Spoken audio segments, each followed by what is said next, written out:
food stamps continue to be a hot topic, and apparently there is a trending hashtag on Twitter called Food Bank NYC Challenge. People are trying to live off of what people would get on SNAP benefits, which is about $29 a week, which comes out to $1.38 per meal. So a lot of celebrities are trying to raise awareness about this. Of course, there are members of Congress that want to actually cut benefits for food stamp recipients. And Gwyneth Paltrow decided that since her personal chef told her that it would be a good idea for her to get involved in this, she would raise awareness about how little people get on these SNAP benefits. So she went to the grocery store and she bought $29 worth of food. And then she posted a picture of it on Twitter. And, of course, it got a lot of hate. Now, she said that she accepted the Food Bank for New York City challenge to live on food stamps for 1 week with a grocery budget of $29 or about $1.38 per meal. Okay, so first of all, she has to note that saying my celebrity chef told me that I should go on food stamps for a week, it's not like, it's off-putting, right? And I'm sure it's true. I like that she's doing it. Mm-hmm. If I was in her PR camp, I'd be like, let's leave the chef part out when your chef tells you that you should, not eat that much this week.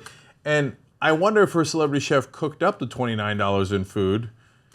That I don't know, but what I do like is that she posted the picture of what she bought. Okay, so if you take a look at it, you don't get much for $29, and this is supposed to last her an entire week. That's great. That'll never last you a week, and I fully disagree with everything she's bought here. Right, but it's Gwyneth Paltrow. She wants to weigh 95 pounds. So what are you doing with lime? Lime is a luxury you can't afford on $29 a week. Right. And what's with all the grass you're eating?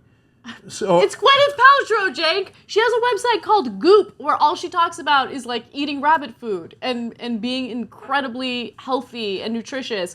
Just like those people who post their Whole30 meals on Instagram. Please stop doing that. Let me enjoy my donut in peace. I don't need to feel more guilty about that. Yeah, anyway, that's just a little sidetrack. So that part's unbearable. If I was taking a similar picture, here's what I would have bought.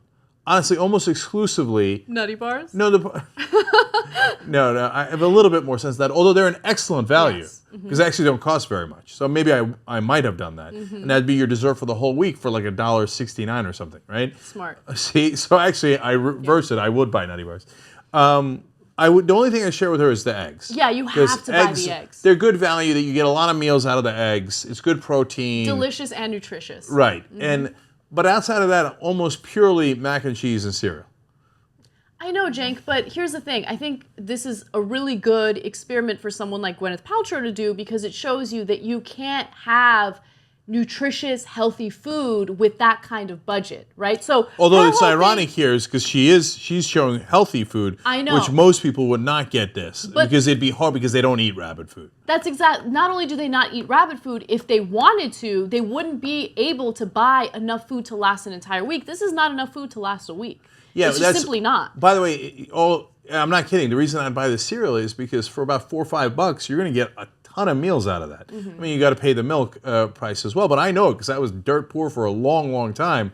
I lived on cereal, sometimes twice a day, right? You can also do peanut butter and jelly. I don't know, whatever. Look, the whole point isn't, how can we make that $29 stretch, How can we really make it get more bang for our buck? It's the fact that these people are not living high off the hog. They're not getting our taxpayer money and thinking to themselves, I'm living real good.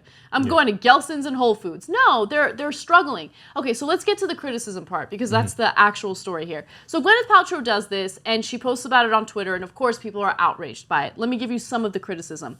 One person writes, a vast difference living on food stamps for 1 week knowing you've a safety net of millions and that being your life every day. And then another person says, don't worry, poor people. Gwyneth Paltrow is here to show you how to goop your food stamp benefits. So people are upset at her, but I want to give her a little credit for at least raising awareness about this. Totally. No, I don't agree with the critics at all. Yeah. For all us kidding around about Gwyneth Paltrow, she's trying to do the right thing. Get off her ass, man. Look, she might be unbearable in other ways, but in this way, she's trying to bring awareness, which she did. I don't know if she's actually going to follow through on it. I assume she is. If she is, that's great. I couldn't do it, right? I'm way too obsessed with food, way too fat to go on $29 a week. That requires a tremendous amount of discipline. And so, no, I admire her for it. I have no problems with that in that regard. And look, I know she's got this, like I said in the beginning, she's got this chef. I don't know if the chef is cooking up to $20 in food, in which case that costs you like $5,000 extra for him to cook it up, right? I don't know if the chef came up with the idea so he wouldn't have to cook for a week. It's like, yeah, you should do that challenge. Anyway, I'm gonna go to Vegas for a week. But overall, no, not guilty. She's doing the right thing, and get off her skinny ass. Although I do continue to be appropriately bitter that she wasted some of the money on limes.